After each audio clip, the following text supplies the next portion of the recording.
Hello student, so today we will discuss about revaluation account. ठीक है ना। आज हम पढ़ेंगे किसके बारे में, अपने रीवैल्यूएशन अकाउंट के बारे में पढ़ेंगे। नाम से पता लग रहा है क्या नाम है इसका, रीवैल्यू करना। रीवैल्यू से मतलब रीवैल्यूएशन करना। ठीक है ना। तो रीवैल्यूएशन क्यों करते हैं? Eight the time of admission of new partner देखो क्या होता है, आपकी एसेट्स और लायबिलिटी की रीवैल्यू होती है। तो क्यों होती है वो आपको चीज़ यहाँ पे समझनी पड़ेगी। और एक आप चीज़ आपको यहाँ पे ये भी समझनी है कि आपने पार्टनरशिप का पहला चैप्टर पढ़ा जहाँ पे कोई न्यू पार्टनर नहीं आता, तो अपन पहले एप्रोप्रिएशन या पीनल अकाउंट बनाते हैं। मतलब किसी केस में अपन पीनल अकाउंट बनाएंगे, फिर एप्रोप्रिएशन बनाएंगे, फिर कैपिटल अकाउंट, फिर लास्ट में बैलेंस शीट बनाते हैं। ठीक है। मतलब कोई रिवैल्यूएशन अकाउंट नहीं बनाते। बट जब आप अब पढ़ेंगे, जो अपन पढ़ रहे हैं, जो अपन ने गुडविल कर ली, काफ़ी सारी चीज़ें कर ली, एक्यूमुलेटेड प्रॉफिट कर लिया, तो अपन आप जो पढ़ेंगे रिवैल्यूएशन अकाउंट, उसके बाद एक कैपिटल का एडजस्टमेंट होगा, फिर अपन बड़े बड़े क्वेश्चन करेंगे। सिंपल में आपको मैं करना सिखाऊंगा कैसे करते हैं, आपका क्वेश्चन कभी गलत नहीं होगा। उसका भी एक तरीका होता है करने का। ऐसे नहीं कि लेके बैठ गए कभी क्या कर रहे हो, ऐसे नहीं, तरीके से करवाऊंगा तो वैसे आपको करना है, तो आपका क्वेश्चन कभी गलत नहीं होगा। ठीक है ना। क्योंकि हार्ड पढ़ाई के साथ में आपको चीज़ों को स्मार्ट भी बनाना पड़ेगा, तो जाके आपका टाइम बचेगा। अकाउंटेंसी में सबसे इंपॉर्टेंट टाइम को बचाना और अपना फटाफट क्वेश्चन करना। ठीक है। तो यहाँ पे समझना है, एक चीज़ समझना, आप तो चैप्टर पढ़ रहे हो ना एडमिशन, इसमें आप पीएनएल एप्रोप्रिएशन अकाउंट नहीं बनाओगे नहीं। देखना क्यों, ये पार्टनर है, काम कर रहे हैं, तो पीएनएल अकाउंट तो बनाना चाहिए। प्रॉफिट लॉस को बांटेंगे नहीं बनेगा। Eight the time of admission और न्यू पार्टनर पीएनएल या पीएनएल एप्रोप्रिएशन अकाउंट नहीं बनेगा। क्यों? क्योंकि भैया नया पार्टनर फर्म में आ रहा है। तो जितने भी अपने क्वेश्चन दे रखे हैं लगभग सारे क्वेश्चन में नया पार्टनर कब आ रहा है, न्यू ईयर से आ रहा है। और वैसे भी भैया अपना अगर साल चल रहा है बीच में, तो अपन क्या बोलेंगे उस पार्टनर को, भैया तो नए साल से आना। बीच में किसी पार्टनर को लेके नहीं आते, बहुत कम केस होते हैं तो लेके आना होता है। अपने कोर्स में तो है नहीं भैया कि हाँ किसी फर्म को ज़्यादा ही ज़रूरत पड़ गई पैसे की तो नए पार्टनर को लिया है। बाकी भैया अपने बुक में ऐसा कोई केस नहीं है कि कोई पार्टनर साल के बीच में ड्यूरिंग द ईयर फाइनेंशियल अगर वो कोई पार्टनर एडमिशन हो रहा है। ठीक है ना। तो पार्टनर का एडमिशन कब होगा? साल के एंड में। साल का एंड में मतलब अगले साल की स्टार्टिंग में होगा। तो इसका मतलब इस साल आपने काम किया तो अपने अकाउंट बनाओगे, एप्रोप्रिएशन सब बना के, कैपिटल अकाउंट बना के अपनी बैलेंस शीट बना लोगे। साल के एंड में आपकी बैलेंस शीट बन जाएगी, और बैलेंस शीट बनने के बाद में नया पार्टनर आएगा। तो भैया फिर क्यों बनाएंगे पीएनएल अकाउंट भैया? जब नया पार्टनर आ रहा है 1 अप्रैल को फर्म के अंदर, तो एक दिन के अंदर आ रहा है, तो उसी दिन आप पीएनएल अकाउंट बनाओगे दोबारा। क्यों बनाओगे? आपने बना लिया, आपने काम किया, बना लिया, अपना प्रॉफिट बांट लिया, हो गया खत्म। अब नया पार्टनर आएगा तो क्यों पीएनएल एप्रोप्रिएशन अकाउंट बनाएंगे? उसको कोई प्रॉफिट देना है तो बनाएंगे नहीं सर, तो पीएनएल एप्रोप्रिएशन अकाउंट नहीं बनेगा। तो दिमाग में ये चीज आपके एंटर कर लो कि नया पार्टनर फर्म में आता है, उस केस में एक रिवैल्यूएशन अकाउंट बनेगा, कैपिटल अकाउंट बनेगा, और बैलेंस शीट आपकी बन के मामला खत्म। अब दिमाग में ये चीज नहीं आनी चाहिए कभी भी कि यार पीएनएल एप्रोप्रिएशन क्यों नहीं बना रहे अपन, क्यों नहीं बना रहे? क्योंकि भैया नया पार्टनर फर्म में आ रहा है, कोई उसको थोड़ी प्रॉफिट दोगे। प्रॉफिट हो गया अगर उन्होंने बांट लिया होगा, साल खत्म, अब नई शुरुआत करेंगे नहीं, तो अब नई शुरुआत करेंगे तो अगले साल बनाएंगे भी साल के एंड में। समझ गए क्या? तो इसलिए at the time of admission of new partner we are not prepare PNL appropriation PNL account. ठीक है ना, वो नहीं बनाते हैं। तो ये चीज़ आपको ध्यान में यहाँ पे रखनी है। ठीक है। अब यहाँ पे एक चीज़ समझना, अब जब नया पार्टनर फर्म में आ रहा है ना, तो वो क्या करवाएगा। अब एक चीज़ समझना, जैसे मान लीजिए यहाँ पे पार्टनर ए थे और कौन थे, बी पार्टनर है। तो इन्होंने अपना साल स्टार्ट किया होगा मतलब 1 अप्रैल 2000 इन्होंने अपना 19 को स्टार्ट किया अपना बिजनेस, मतलब एक ईयर का। बाकी पिछले साल से कब से चला रहा है हमको मतलब नहीं है, हम तो इस साल की बात कर रहे हैं। तो इन्होंने बिजनेस किया, बिजनेस कब क्लोज होगा, 31 मार्च 2020 को खत्म हो गया। तो भैया इस साल के ड्यूरिंग दिस ईयर मतलब 2019 एंड 20 इस साल में उन्होंने जो भी प्रॉफिट कमाया होगा, इन्होंने पीएनएल अकाउंट बनाया होगा, फिर उसके बाद में पीएनएल एप्रोप्रिएशन अकाउंट बनाया होगा। ठीक है। फिर उन्होंने अपने पर्सनल अकाउंट मतलब इन्होंने अपने पार्टनर्स के कैपिटल अकाउंट बनाए होंगे, और साल के एंड में बैलेंस शीट बना के और अपना हिसाब पूरा कर लिया होगा। ठीक है, सब कुछ हो गया। तो यहाँ पे आपको अब जब नया पार्टनर फर्म में आ रहा है, नया पार्टनर कौन आ रहा है, मान लीजिए सी आ रहा है। अब सी फर्म में आएगा तो वो ये तो बोलेगा नहीं कि भैया आप अपने प्रॉफिट लॉस को बनाओ, नहीं भैया उन्होंने बना के बांट लिया, आपने प्रॉफिट हुआ लॉस हुआ वो बांट लिया, आपने बना लिया। लेकिन यहाँ पे एक चीज़ है कि आप पूरे साल में प्रॉफिट लॉस हो रहा है, सैलरी होगी, जीपीआर होगा, ट्रांसफर करोगे, एक्सपेंसेस पेमेंट करोगे, फिर एक्सपेंसेस को बांटोगे, फिर कैपिटल अकाउंट में ट्रांसफर करके फिर बैलेंस शीट बंद कर दोगे। लेकिन इस पूरे ड्यूरिंग द ईयर आपने क्या अपनी असेट्स और लायबिलिटी की वैल्यू करी क्या? नहीं भैया, कोई नहीं करता। वो तो डेप्रेशन लेस करते हैं और दिखा देते हैं, डेप्रेशन लेस करते हैं दिखा देते हैं, बाकी पैसा मिलेगा, डेटर से खत्म हो गए, बन गए, ये चलता रहता है। बाकी रीवैल्यूएशन कोई नहीं करता असेट्स लायबिलिटी की, क्योंकि डेप्रिसिएशन लेस किया वो वैल्यू निकल गया WDV, उसको आगे ट्रांसफर कर रहे हैं, लेकिन रीवैल्यूएशन कोई नहीं करता। लेकिन जब नया पार्टनर फर्म में आएगा ना, कौन नया पार्टनर फर्म में आएगा, तो क्या बोलेगा, सर देखो आप अपने प्रॉफिट को बांट रहे हो, कैपिटल अकाउंट में ट्रांसफर कर रहे हो, बैलेंस शीट आप बना रहे हो, सारा काम आप कर रहे हो, बट आप हर साल अपनी असेट्स की, किसकी, अपनी जो आपकी असेट्स है, ठीक है, और जो क्या है आपकी लायबिलिटी, क्या है जो आपकी लायबिलिटी है, आप उनकी रीवैल्यूएशन नहीं कर रहे। क्यों करेंगे भैया, करने की जरूरत ही क्या है, डेप्रिसिएशन लेस करी, WDV दिखाई, प्रॉफिट लॉस बांटा, हिसाब खत्म, क्यों करने की जरूरत है। लेकिन नया पार्टनर जब फर्म में आएगा तो वो आएगा तो पुराने पार्टनर के दिमाग में क्या चलेगा, इसके दिमाग में क्या चलेगा, वो चीज़ सोचना। Why we are prepare revaluation account, अगर क्वेश्चन पूछा जाए तो क्या इसका आंसर क्या होगा, वो चीज़ समझना। नए पार्टनर क्या चाहेंगे सोचना, वो देखेंगे यार नया पार्टनर आ रहा है, अब तक अपन ने ये करते आए ना, अपन ने अपनी असेट्स लायबिलिटी की तो रीवैल्यू करी नहीं, तो अपन अपनी असेट्स की और लायबिलिटी की रीवैल्यू करते हैं, क्या पता अपनी असेट बढ़ जाए, लायबिलिटी कम हो जाए तो प्रॉफिट हो जाए, तो उस प्रॉफिट को अपन दोनों बांट लेंगे। उसको क्यों देंगे भैया, वो तो नया आ रहा है ना, तो नई शुरुआत करेंगे तो अपन बांट लेंगे। तो इन्होंने ये सोचा, या अब ये पार्टनर क्या सोच रहा है, ये सोच रहा है यार अगर मैं पार्टनर फर्म में बन गया, ठीक है, क्या पता उनकी असेट की वैल्यू कम हो जाए, लायबिलिटी बढ़ जाए तो नुकसान हो, तो इससे बड़ा उनको करवा के जो भी लॉस होगा वो ही बांट लेंगे, क्योंकि नया पार्टनर बन गया मैं और असेट लायबिलिटी की रीवैल्यू नहीं हुई, तो भी आगे से मेरा भी उनमें पार्ट हो जाएगा, लॉस में मेरा भी हिस्सा हो जाएगा। समझ गए। तो यहाँ पे ये चीज़ ध्यान रखना कि at the time addition of new partner ये क्या चाहेंगे कि अपनी असेट लायबिलिटी की रीवैल्यू करो और आपस में जो भी इसका प्रॉफिट है, जो भी लॉस है, ओल्ड पार्टनर ओल्ड रेशो में डिस्ट्रीब्यूट कर लो, कि नई से नई शुरुआत की जाएगी। ठीक है, तो रीवैल्यूएशन अकाउंट क्यों बनाया, असेट्स और लायबिलिटी की रीवैल्यू करने के लिए, कि उससे जो भी प्रॉफिट लॉस होगा वो ओल्ड पार्टनर ओल्ड रेशो में डिस्ट्रीब्यूट कर लेंगे, नए पार्टनर नई शुरुआत की जाएगी। तो इस कारण यहाँ पे रीवैल्यूएशन अकाउंट बनाया जाता है। और ये क्यों नहीं बनाते, समझो कि ये तो बन गया होगा, साल एंड हो गया, अब जैसे साल एंड हुआ तो भैया 1 अप्रैल 2020 से नया पार्टनर आ गया, तो भैया एक दिन का क्या पीरियड अकाउंट बनाओगे भैया, नहीं, वो तो अब 1 अप्रैल से लेके 2021 एंड में 31 मार्च 2020 के जब होगा, जब उसका पीएनएल अकाउंट आपका बनेगा, फिर आपकी बैलेंस शीट सारी बनेगी। लेकिन अभी एक दिन के लिए आपको आपकी सारी असेट्स की लायबिलिटी की रीवैल्यू करनी पड़ेगी। बात समझ में आई क्या, तो ये चीज़ आपको ध्यान में रखनी है। अकाउंट बनाना बिल्कुल ईजी है, कोई दोहरा नहीं है इसके अंदर। ठीक है, मैं बताता हूँ, देखो आपको समझना, जो आपका रीवैल्यूएशन अकाउंट बनेगा वो बिल्कुल सिंपल है, याद रखना है, सिंपल सी एक बात याद रखनी है,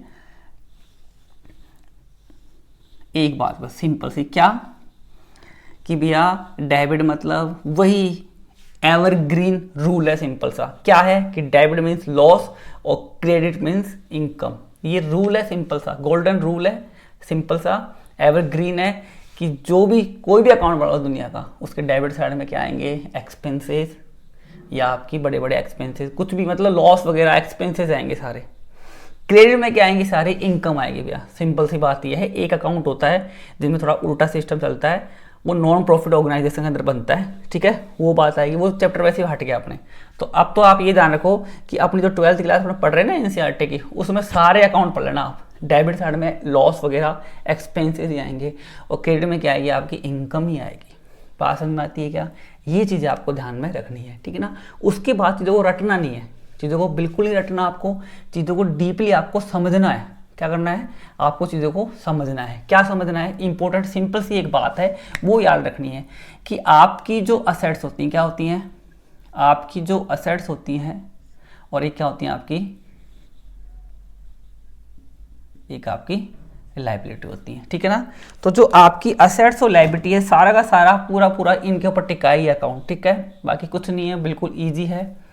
बस आपको अच्छी तरह एक बात याद है कि जितनी भी अपनी असेट्स होती हैं उनका बैलेंस क्या होता है, डेबिट होता है। क्योंकि असेट्स तो भैया एक्सपेंसेस ही हैं, बड़े बड़े खर्चे, कार खरीद ली पैसा गया, बिल्डिंग खरीद ली पैसा गया, वो किया पैसा गया, तो एक्सपेंसेस ही है। और एक्सपेंस का बैलेंस क्या होता है, डेबिट होता है। तो मतलब सारी असेट्स एक टाइप की क्या हमारे एक्सपेंसेस हैं।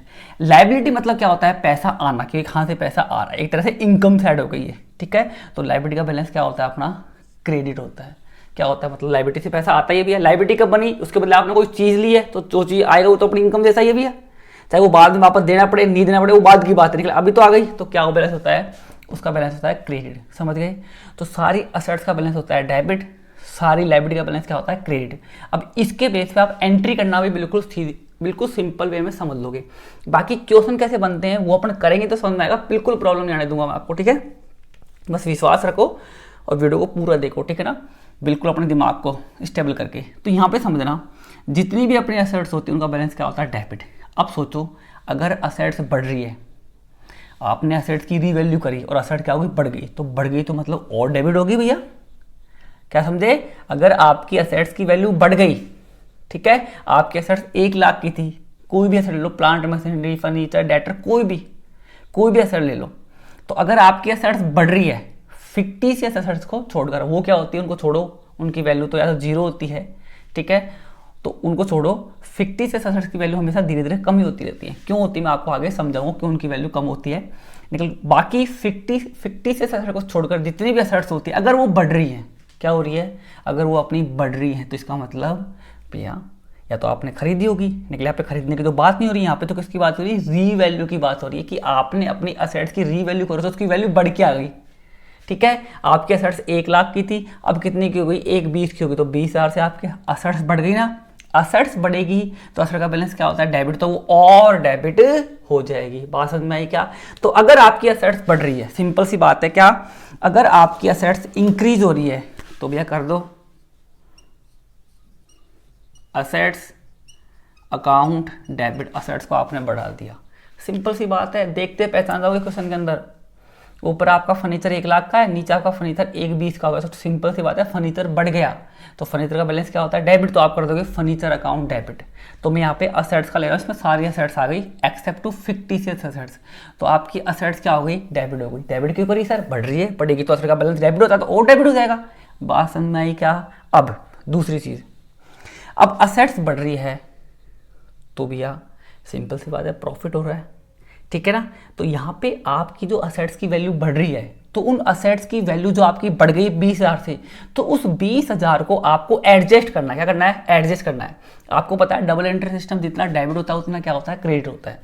तो भैया यहाँ पे आपने असेट को डेबिट किया, क्या किया, डेबिट किया, तो भैया आपके पास दो चांस है, या तो ये असेट्स आपने खरीदी है तो 2 कैश कर दो, या फिर इसका मतलब आपकी इसकी वैल्यू बढ़ी है, तो असेट्स की आपने डेबिट तो कर दिया भैया 20,000 से, तो इनकम टैक्स वालों को दिखाना पड़ेगा ना भैया आपके असेट कहाँ से बढ़ी, कहाँ से आई 20,000 के असेट। तो इसका आप बोलोगे सर इसकी मैंने रीवैल्यू करी है, तो ये डेबिट क्यों हुई, आप बोलोगे सर 2 मैंने क्या किया है, इसको रीवैल्यू किया है, तो इसका इसको रीवैल्यूएशन अकाउंट में डाल दिया जाएगा। समझ में आ गई क्या। ये चीज़ आपको सिंपल से याद रखनी है, क्या भैया, कि आपकी असेट डेबिट हो रही है तो खरीदोगे भैया, नहीं सर खरीदी नहीं है, खरीदते तो नहीं थे, कैश आता, लेकिन सर हमने क्या किया, इसको रीवैल्यू करने से हमारी एसेट की वैल्यू बढ़ी है, तो नीचे 2 रीवैल्यूएशन कर दो। समझ गए क्या। और बात अब यहाँ पे एक आप ये भी सोच लो कि असेट्स बढ़ेगी तो भैया, बढ़ेगी तो प्रॉफिट ही है भैया, एसेट की वैल्यू बढ़ गई तो बढ़ेगा तो भैया प्रॉफिट। प्रॉफिट कौन से अकाउंट में क्रेडिट होगा, रीवैल्यूएशन अकाउंट में। समझ गए क्या। तो ये रही आपकी क्रेडिट साइड। अगर आपकी कोई एसेट्स बढ़ रही है, क्या हो रही है, अगर आपकी कोई एसेट बढ़ रही है तो इधर की तरफ दिखा दो भैया, बाई क्या चीज़ सर, असेट। बाई का मतलब क्या होता है, डेबिट। बाई मतलब क्या होता है, डेबिट। तो आपने एसेट को क्या कर दिया, डेबिट कर दिया, जितने अमाउंट से भी बढ़ रही है। समझ गए क्या। तो सिंपल सा आपको एंट्री मैंने सिखा दी, ठीक है। और अगर आपको एंट्री पूछे तो एंट्री करना, अगर एंट्री ना पूछे ओनली रीवैल्यूएशन अकाउंट पूछे तो ध्यान रखो क्या, असेट बढ़ रही है मतलब यार बढ़ रही है तो प्रॉफिट हो रहा है, प्रॉफिट क्या हो जाएगा, क्रेडिट हो जाएगा। असेट्स कम हो रही है तो नुकसान होगा, नुकसान क्या हो जाएगा, डेबिट हो जाएगा। अब देखो यहाँ पे असेट को कम भी करते हैं अपन। अब यहाँ देखना, अगर मेरी असेट की वैल्यू कम हो जाए, आपको दिमाग में क्या रहेगा यार, असेट का बैलेंस तो भी अपना क्रेडिट होता है। नहीं नहीं नहीं सर, डेबिट होता है, क्या बोल रहे हो। असेट्स का बैलेंस क्या होता है सर, लायबिलिटी का होता है क्रेडिट, तो असेट्स का बैलेंस क्या होता है सर, डेबिट होता है। कम होगी तो इसका मतलब वो तो सर डेबिट से क्रेडिट हो जाएगा। बात समझ में आई क्या। असेट का बैलेंस क्या होता है, डेबिट। कम होगा तो क्या हो जाएगा, वो क्रेडिट हो जाएगा, क्योंकि असेट्स हमेशा डेबिट में बढ़ती है। अगर कहीं आपको असेट क्या दिख रही है, क्रेडिट दिख रही है, कम हो रही है, तो मैंने असेट को कम कर दिया भैया। आपका फर्नीचर, आपके डेटर थे 2 लाख के, अब आपके डेटर हुए 1.5 लाख के, 50,000 रुपये आपके डूब गए पैसा। या फिर आप ये मानो आपका प्लांट था, प्लांट एंड मशीनरी, आपकी मशीन 2 लाख की थी, अब आपकी मशीन 180 की हो गई या 1.5 लाख की होगी, तो आपको 50,000 का नुकसान हो गया ना। तो आपने अपने असेट को कम कर दिया, तो भैया इनकम टैक्स वाले पूछेंगे भैया असेट को आपने कम क्यों किया है, क्रेडिट क्यों किया, असेट तो डेबिट होती है। तो बोलेगा सर कम हो रही है इसलिए मैंने तो क्रेडिट किया है। तो कम क्यों हो रही है, क्या आपने बेचा उसको, बेचे तो पैसा आता, कैश अकाउंट डेबिट असेट बेच दी, लेकिन नहीं सर, 50 अगर यहाँ तो अपना 20,000 था कि 20,000 से बढ़ गई थी, यहाँ पे 50,000 से एसेट कम हो गई, तो क्यों हुई भैया कम, आपको दिखाना पड़ेगा क्यों कम हुई है। सर बेची आपने तो टू कैश कर दो, पैसा आया होगा। उधार में जिसको दिया उसका नाम आ जाएगा, क्रेडिटर का, डेटर का नाम आ जाएगा जिसको दिया आपने। नहीं सर हमने तो उसको कुछ किया ही नहीं, तो भैया क्या करोगे, तो आपसे पूछेगा भैया क्यों उसकी वैल्यू कम, तो बोले सर हमने इसकी री वैल्यू करी है। सर जब इसकी वैल्यू कम होगी तो कौन सा अकाउंट में डालोगे, तो सर री वैल्यू करी है तो यहाँ पे लिखो भैया कौन सा अकाउंट, यहाँ पे आपको रीवैल्यूएशन अकाउंट लिखना पड़ेगा। ये सिंपल सा फंडा है इसका, समझ गए। अब असेट, अब देखो एंट्री के थ्रू आप डाल सकते हो कि रीवैल्यूएशन अकाउंट क्या रहा है, डेबिट तो डेबिट में डाल देंगे, क्या देगा टू असेट्स। ऐसा दिमाग मत लगाओ, डायरेक्ट करो कि भैया असेट्स की वैल्यू कम हो रही है तो नुकसान है, नुकसान क्या होते हैं हमेशा डेबिट होते हैं, कोई भी दुनिया का अकाउंट में डालो। तो यहाँ पे क्या आ जाएगा, टू क्या कम हो गई भैया, आपकी असेट्स कम हो गई। समझ गए क्या, ये सिंपल सा फंडा है।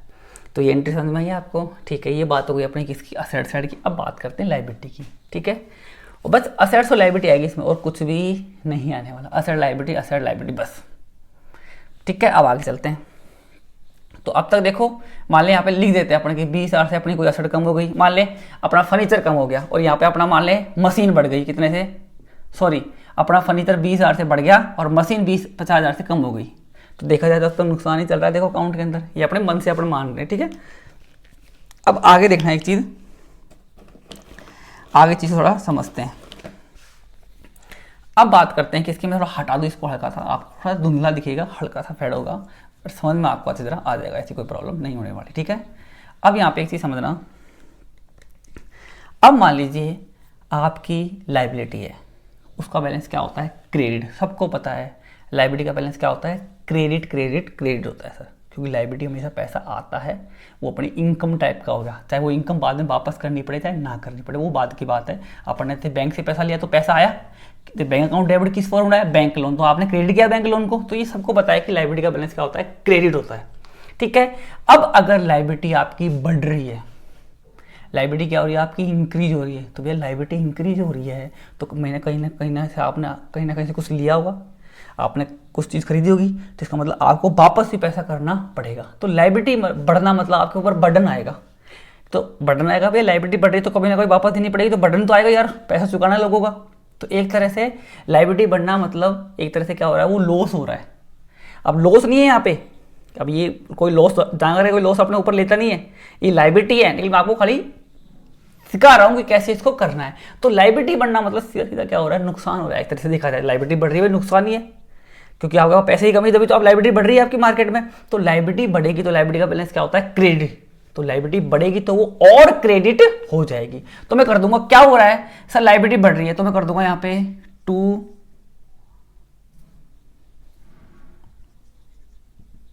ये मैंने लायबिलिटी को बढ़ा दिया।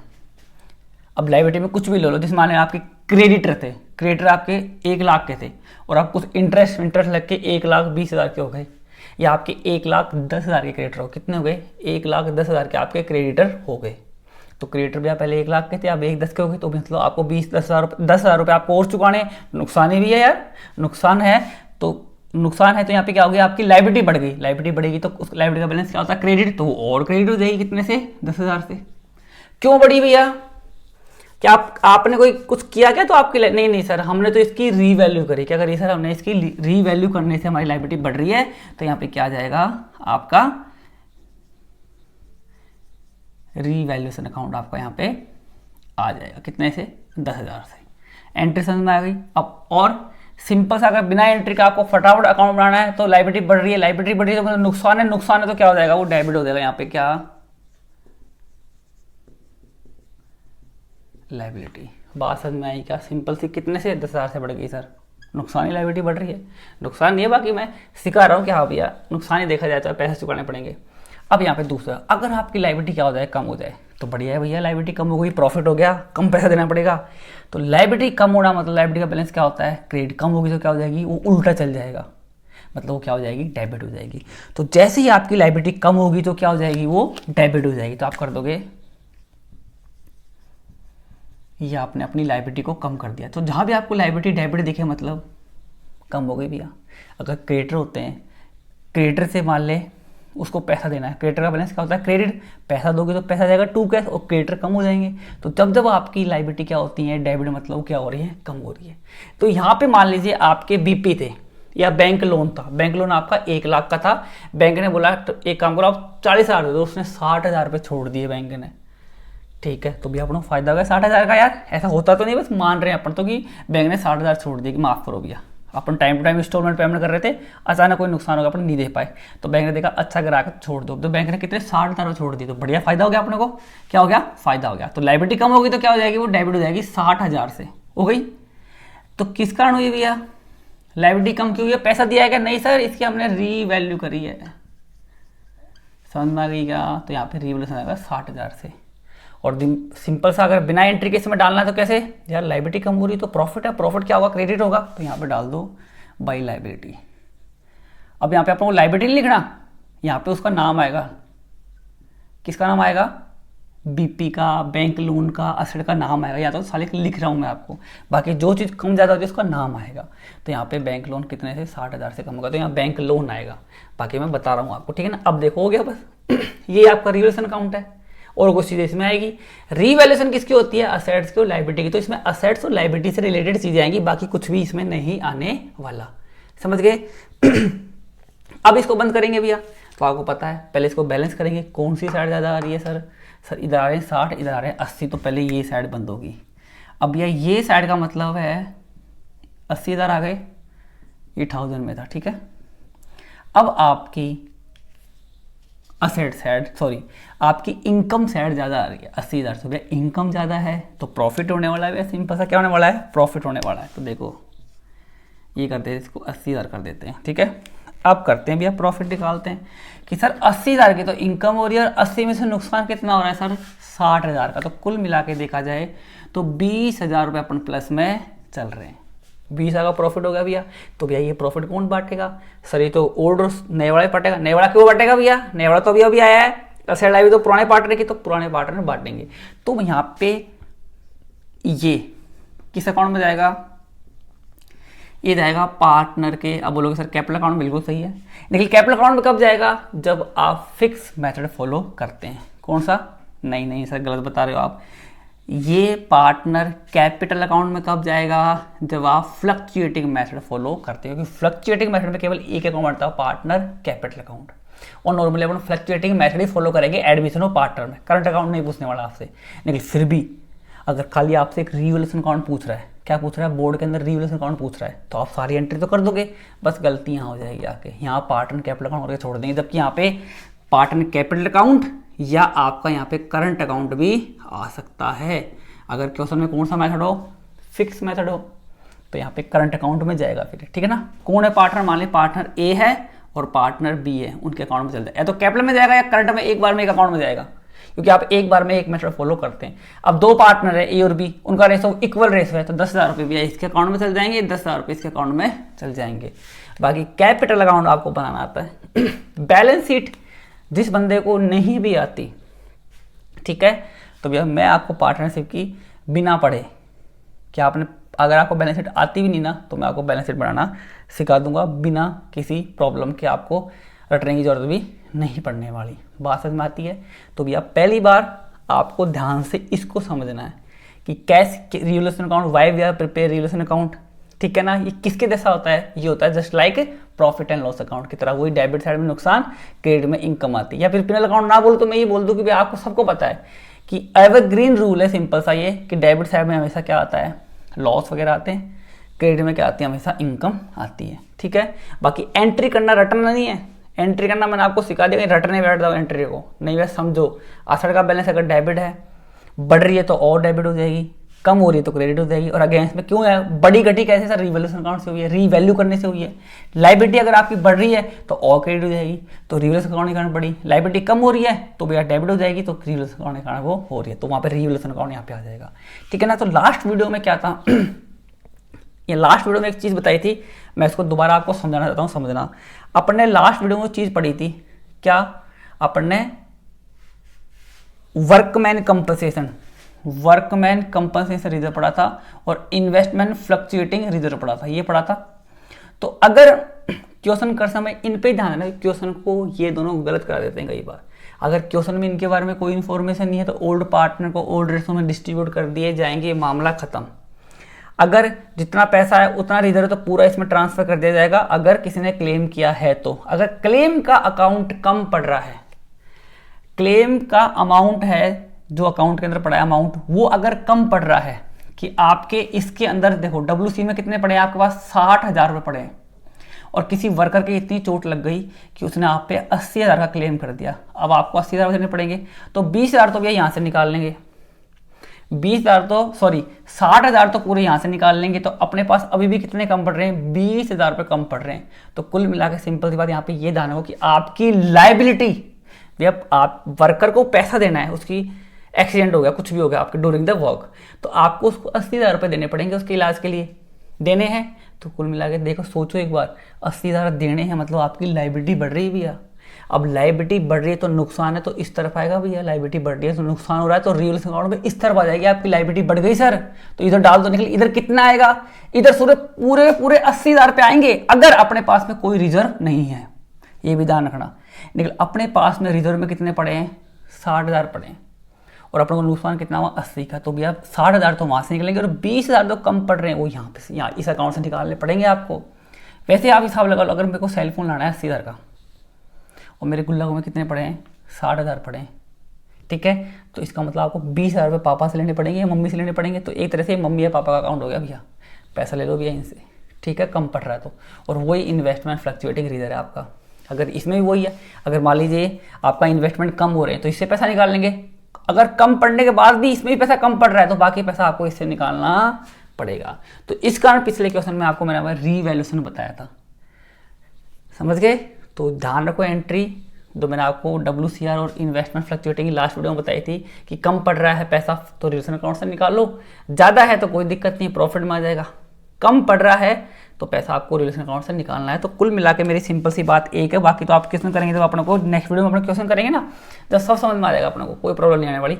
बस बात आपको मैं यहाँ पे ये समझाना चाहता हूँ कि बड़े क्वेश्चन जब भी करो ना तो क्वेश्चन में अगर इन्वेस्टमेंट फ्लक्चुएटिंग रिजर्व और WCR दे रखा तो क्वेश्चन को थोड़ा ध्यान से करना आप, ये कम ज़्यादा क्या पड़ रहा है, ठीक है ना। बाकी आज के लिए इतना ही, ये मैंने आपको पढ़ा दिया सारा, रटना नहीं है, चीज़ों को समझना है, फिर भी प्रॉब्लम आई तो फिर मैं कमेंट करके बता देना आपको, फिर मैं आपको बता दूंगा, कोई प्रॉब्लम आपको फिर नहीं आएगी, ठीक है ना।